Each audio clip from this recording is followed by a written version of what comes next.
So Adam was sitting in the Garden of Eden chatting with God, and he's saying, God, I feel really lonely. I feel kind of down.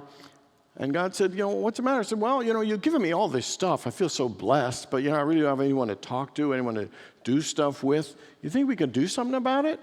And God said, yeah, I'll make you a partner, and her name will be Eve. And this beautiful woman will gather food for you and cook for you. And when you discover clothes, she'll wash them for you. She will always agree with every decision you make, and she will never nag you. She will always be the first to admit that she was wrong when you have a disagreement. She will praise you, she will adore you, and she will hang on every word you speak. She will bear your children and never ask you to get up in the middle of the night to take care of them. She will never have a headache and will freely give you love and passion whenever you need it. And Adam said, wow. So what's a woman like this going to cost me? And God said, an arm and a leg. And Adam said, so what can I get for a rib? That's a bad. Okay. It's old, it's corny, and silly, but I love it. And the reason I like these creation jokes is because it reminds us of the truth that we have been created in the image and likeness of God. We have been created by the Creator, which means that we are creators and we are here to create. In Genesis it says, we have been given dominion and authority over all things. That we are here to be fruitful and multiply. We are here to bring forth more light, more love, more goodness in this world for ourselves as well as for others. We are creators. I am a creator. Let's say that together. I am a creator. And that's the truth. You're not weak. You're not helpless. You're not a victim. You are a creator. In fact, you are a powerful creator. I am a powerful creator. Together. I am a powerful creator. Take a deep breath and own that. Now half voice again. I am a powerful creator. Deep breath. One more time, full voice. I am a powerful creator. Turn to the person to your left and right, say, you are a powerful creator.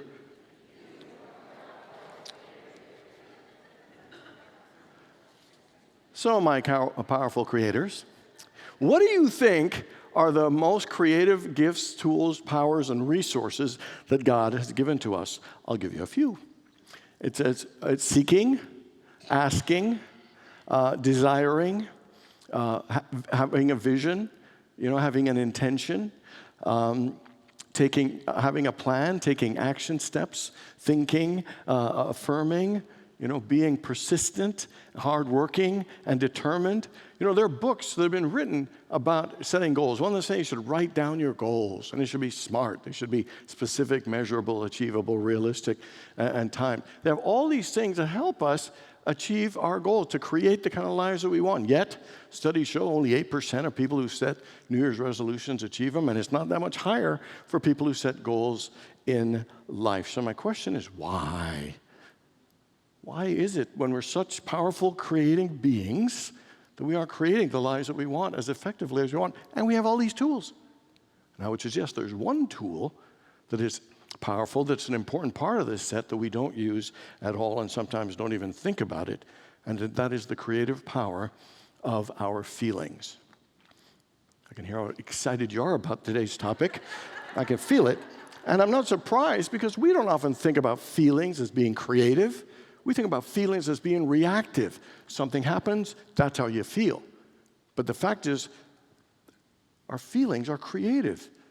They have an attracting, generating, manifestive, creative power in them.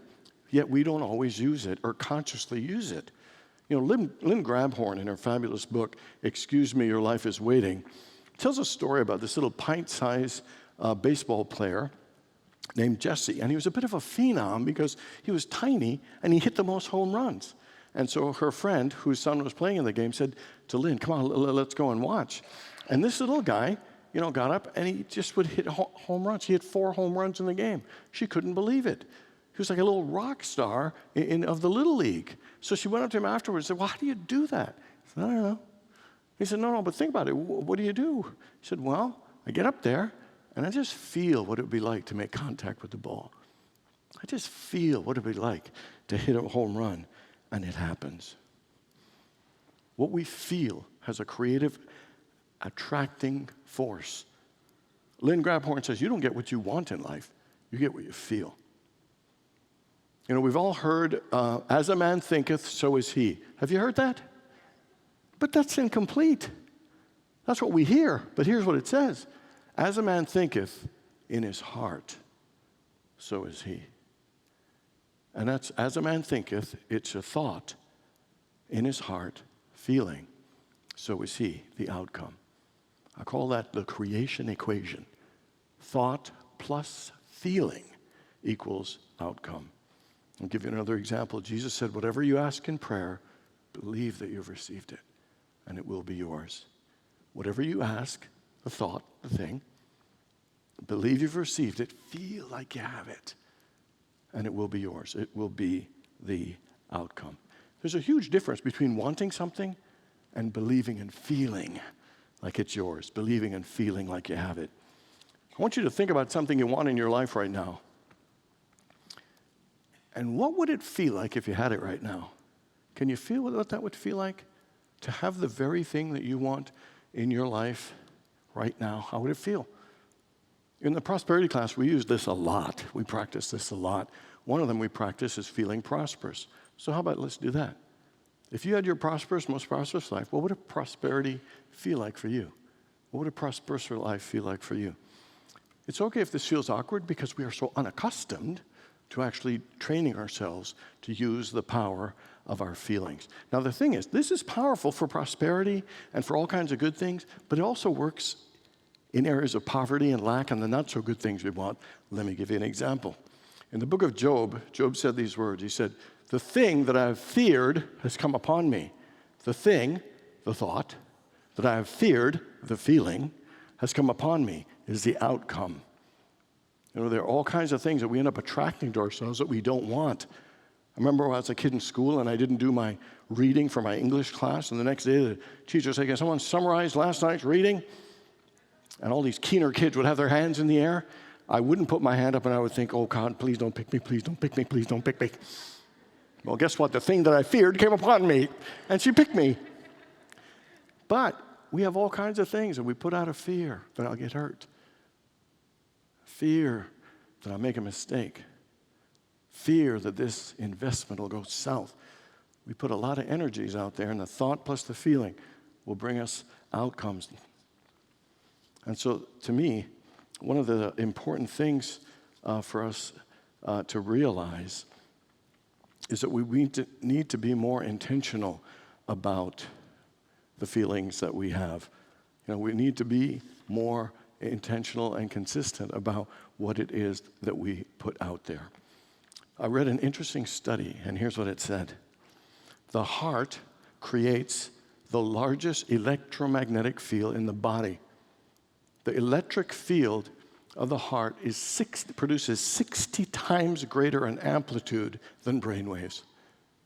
The heart, the feeling nature, creates a higher amplitude than the thinking, our brain waves. Our feeling nature really is more creative than we realize. And when we use it consciously, and when we use it intentionally and consistently, it can transform the things we attract, manifest, and what we create in our lives. Today we're talking about the creative power of our feelings as we enter the third of our fourth week in our series called You Will Know the Truth. Jesus said you will know the truth and the truth will set you free. And so we're looking at 4 spiritual truths for better living. The first week was the spiritual truth of having a willing mind. That doesn't sound that inspiring, but let me tell you the opposite, which is to have an unwilling mind. When we have a mind that is rigid and stubborn and resistant and closed off, we tend to not be as happy, as peaceful, and as successful. That when we have a willing mind, we're more open and receptive. When we're willing to change, willing to let go, willing to forgive, willing to see things in a new way, willing to be open to possibilities. Having a willing mind is one of the greatest resources for living an amazing life. Now, the second one was to believe in yourself. Once again, let's go to the opposite. When you don't believe in yourself, you tend not to be as confident. You tend not to feel as worthy. You don't risk or try. You don't dream as big. You tend to give up sooner because you don't believe in yourself. And then when we do, it's the exact opposite. We tend to be more daring, dynamic. We tend to dream bigger. We tend to live fuller. And we're more persistent because we believe in ourselves that we will make it. So today, the third spiritual truth is the creative power of our feelings. The first thing we want to do to take advantage of that is to practice feeling good. I saw a book and it was entitled The Art of Feeling Good. And it is an art because we don't always feel good. Sometimes in life we're a little sad, or upset, or disappointed, or feel the blues, we're a little cranky, we're getting a little funk. Sometimes we're going through a little grief or loss or hurt or disappointment or feel betrayed. Now it's important to not pretend or avoid that we don't have these, but the other side is to not get stuck and dwell in them either. Because what happens when we get stuck in these negative patterns, they create habitual feelings and thoughts that are there with us all the time. It becomes our normal state to feel sad, our normal state to feel down when we keep getting hooked. And we start feeling like we can't change our feelings, that our feelings have power over us. And I'll tell you, just saying positive words but not feeling it inside doesn't help. That actually undermines. And the more we feel feelings like life is unfair or we get cheated or we get hurt, we tend to attract more of that kind of stuff. The thing is, when we get to that place of believing that we have no power over feelings, we're absolutely wrong because we really can change our feelings. We've done these exercises before. It's one of my favorite. We use it in class all the time. Let's do it now. So I want you to feel right now, I want you to feel tired. I want you to feel lazy, lethargic. Feel your eyebrows are so heavy, you feel so tired. You're low energy. Feel how that feels to feel tired. Now I want you to feel energized. I want you to feel powerful and confident. Can you get there? Energized, powerful, confident? Okay, now let's go to calm and relaxed and peaceful. Can you get there? And how about let's go to happy, joyful, and playful. Can you get there? I bet every single one of us, even if we didn't perfectly, had the control to go to those different types, and we have that power. We have the power to change and choose how we feel. Why? Because you are a powerful creator. That is the absolute truth. I would suggest that feeling good, and you practice feeling good, is one of the top priorities in your life for yourself and for the people in your life and for the difference you're here to make. You ever kind of felt the blues or felt down or in a funk and you didn't know why or just nothing was wrong? I've had it a few times where I was at home, I'm feeling a little funk, I'm feeling the blues, and I'm thinking, nothing's wrong. I'm safe in my house.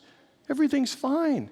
So I must have a choice to be able to choose to feel differently than this funk I'm feeling right now.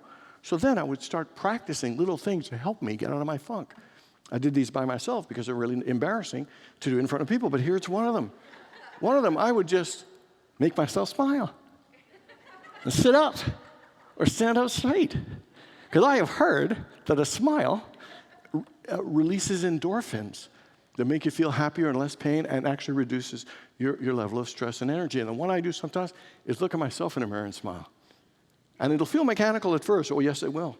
But eventually, you actually feel a little bit better. So just using your smile alone can help you feel a little better. Sometimes remembering a happy experience, something that went really well.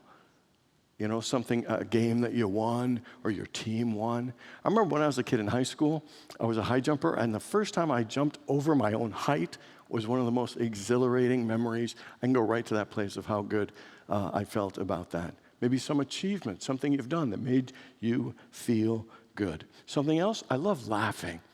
And so trying to remember a good joke, usually not one I have told, And one of the things I do a lot is I like certain comedians, and I will YouTube them and then watch 5 minutes. The guy I saw yesterday and the day before that is a guy named Greg Hahn, one of the funniest guys I've ever heard in my whole life. He's actually coming to Mesa in a couple of weeks. I want to go see him. But I listen, and I just howl. And you cannot help but feel a little better just when you laugh. So I was looking at old pictures. I've got a picture of my mom in my living room. I see her beautiful smiling face, and I feel happier. I feel good.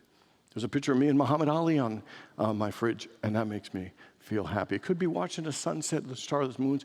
My question for you is, what is a list that you would make for you to help you feel a little better in moments where you're feeling the blues or in a funk, because it absolutely makes a difference. And here's the deal. You don't focus on the event as much as you focus on the feeling, because it's all about the feeling that you have, the feeling that you want, the feeling that you can have. In life, most of the time, it's only waiting for our permission to give ourselves to be happy that we're really waiting on. It's really not the event. We just give ourselves permission because the event, so that means we can take charge of it ourselves. Was it Eleanor Roosevelt who once said, most people are about as happy as they choose to be? So how happy are you choosing to be? And one of the things we're trying to do is create a habit of being happy. Just create a habit by doing this on a regular basis. I'll tell you, one of the most liberating things in the world is to learn how to change and choose how you feel. It is liberating, it is empowering, and it's one of the examples that we are a powerful creator and that we need to practice feeling good. So the next thing about our feelings is to use our feelings with intention. I would suggest that every single goal that you have in your life, have ever had, and will ever have, actually comes down to a feeling that you want to feel. You might think it's about the money or the finances. You might think it's about the relationship. You might think it's about the career. You might think it's about spiritual growth, or you think about healing and harmony in the family. But I would suggest there is an underlying feeling that is what our real motivation is about. We might get dazzled by the thing, but it's not just the thing. It's the way we actually want to feel. So with a financial situation, what you really might want to just feel is security or freedom or having options and choices, or feeling respected or admired, or a level of status for the amount of wealth that you have. If it's in a relationship, maybe what you really want to feel is to feel a sense of companionship, to feel cared for, to feel needed, to feel cherished, to feel that bond and love. In a career, maybe it's to feel successful. Maybe it's to feel a sense of accomplishment. Maybe it's to feel a sense of purpose or meaning for one's life. With spiritual growth, maybe it's to feel inner peace. Maybe it's to feel a spiritual connection or a greater awareness, to feel more aware, more grounded. Here are some ways that we could use our feelings with greater intention. And the first one with their goals is, if we looked at all our goals right now, I bet you could figure out what is the feeling behind it that I really want to feel. And we could begin to cultivate those feelings. I would go as far to say, before you ever set goals again, first thing I'll do is, what are the feelings I want to have? Because sometimes when we get connected with a feeling, sometimes we get connected with the thing, and then we get the thing, and we don't feel so good. But when you go right to the feeling, this is what I want to feel in my career, in my relationship, then things will attract to you that's more in line with the feeling and not just the thing. Does that make sense? I hope it does, because that's all I have. That's the message. And so use your feeling with intention. What is it that you want to feel in your life? And then begin to set goals to support the kind of feelings that you want to experience and the kind of life you want to have. Another one is, I really noticed in sports, because I'm a big fan, Kobe Bryant, Michael Jordan, all these guys, they have a way of controlling their feelings and their emotions to get game ready. Whatever is going on in their personal life, they know how to shut it out and get focused, get energized, get excited about the game, and they go and perform well in the game. Could you imagine if we did that in our game of life? Like if you had a meeting or a presentation or something, you'd think, what do I need to get game ready for? What are the feelings I need to feel calm or confident or powerful or compassionate? Whatever you'd need for that specific situation, you would cultivate it and bring it forth and connect with it, because you have that power. In the same way someone can do it in sports to get game ready with their emotions for the game, why couldn't we do it for whatever situation that we are having in our lives? Whether it's a meeting, whether it's talking to a family member, or whatever it might be. Because if the kingdom of God is within us, we can connect with it when we want and how often we want and for whatever we want. And the final one is to use our feelings with intention about the kind of person that we want to be. So what are the kind of qualities you want to be remembered for?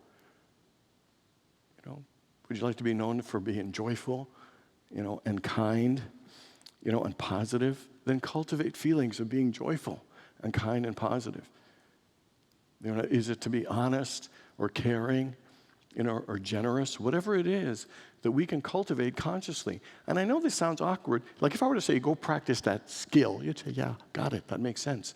If I say, go practice that feeling, that sounds weird. And you know why I think it's weird? Because A, we don't think about it, but B, because, as a man thinketh in his heart, it means go a little deeper. It means be a little more vulnerable, be a little more open, be a little more receptive. And sometimes we don't want to go there, but that's a powerful thing. Feelings have a creative power if we're willing to let ourselves feel and consciously cultivate those feelings. Okay, the last one is to feel grateful. Allow yourself to live in a state of gratitude.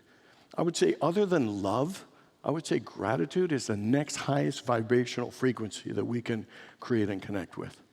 Meister Eckhart, the Dominican monk, once said, if the only prayer you ever prayed was thank you, it would suffice.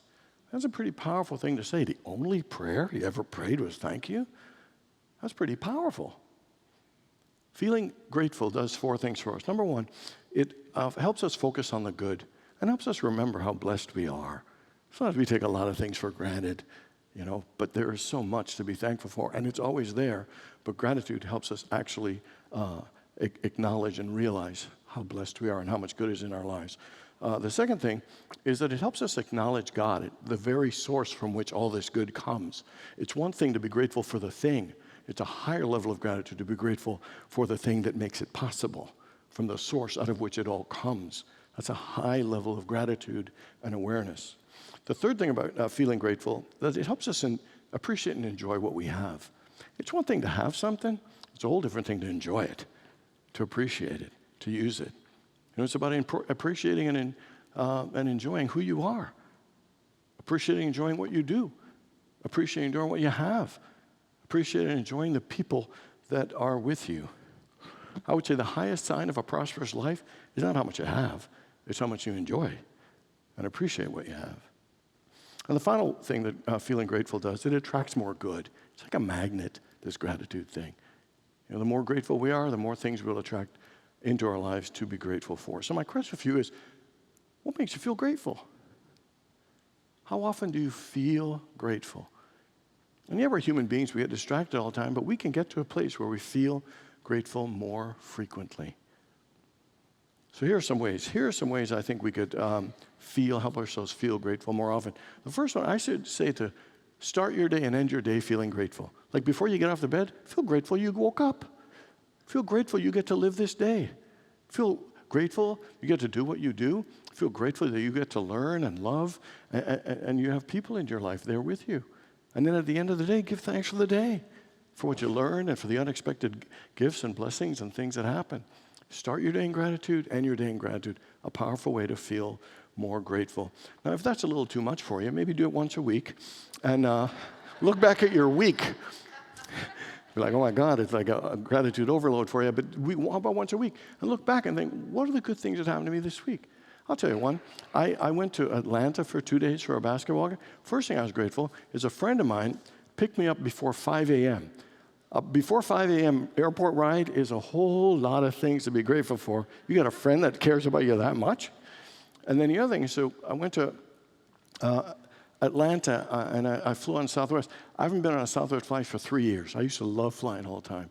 And I literally closed my eye on the plane and just gave thanks to God for the joy of being able to fly, because I really am grateful for that experience. I'm grateful that I got to go to a game. I have a goal of watching an NBA game in every NBA city. There are 30 of them. And Atlanta was my 18th NBA city of doing that. And I haven't been able to do that in 3 years, so it was really cool.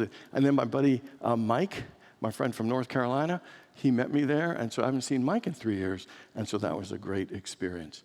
And so, I was grateful to go to Atlanta. I'd never been to Atlanta before. It's a beautiful place. I went to the Olympic Park and the aquarium and the CNN Center and of course, the game. It was really, really a cool experience. I was grateful for the great food we ate. I had Australian lobster. I had Korean beef. I had this shrimp dish, chicken wings, roast beef. I mean, I went to town on the food. It was really, really, really good. One of the things I noticed is you ever lose or not be able to do something for a while, then get it back, and you appreciate it almost even more than you did before. And that's what it was like to see my friend, to do the basketball thing, to get back on a plane. But my question is, what about your week? What are the things you're grateful that happened in the last week? What are the things that touched you and made you feel loved and supported? What were the things that were new? What were some of the things you got back to do that you haven't done in a while? There are so many things to be thankful for. The final one is to start your prayers and end your prayers with gratitude. Eric Butterworth said, it doesn't matter what you pray for, it's where you pray from. And to pray from a place of not just lack, but to give thanks. Like that's what Jesus did with the loaves and fishes. There wasn't enough food. First thing he did, he took it and gave thanks. We should look, before we pray, even no matter what you want, think of what the good things that are going on in your life. What are the blessings? And then give thanks at the end. Give thanks in advance that you're going to have a great week. Give thanks for the wonderful life that you get to live. You know, somebody said that, I think it was Eric Butterworth, said, Thanksgiving is not just a review, it's a preview of coming attractions. Give thanks in advance. Use gratitude in all those ways because it absolutely makes a difference. You are a powerful creator. That's just the truth. You're not weak, you're not helpless, you're not a victim. And God has given you incredible tools, incredible resources, and incredible abilities to create the kind of life that you want. Thought plus feeling equals outcome. It is the creation equation. So this week, I want you to practice feeling good. Come up with your list of your smiles or whatever else that'll make you feel, and use it in those moments where you feel a little bit in a funk. Use your feelings with intention, for your goals, for those meetings and moments, and especially for how you want to feel and be known as in the world. And finally, feel grateful. Feel grateful in the morning, feel grateful in the evening, feel grateful before you pray, at the beginning and pray, or end of your prayers. Because the truth is, the spiritual principle for better living and truth is to use your creative power of feeling. It really is amazing. God bless you all.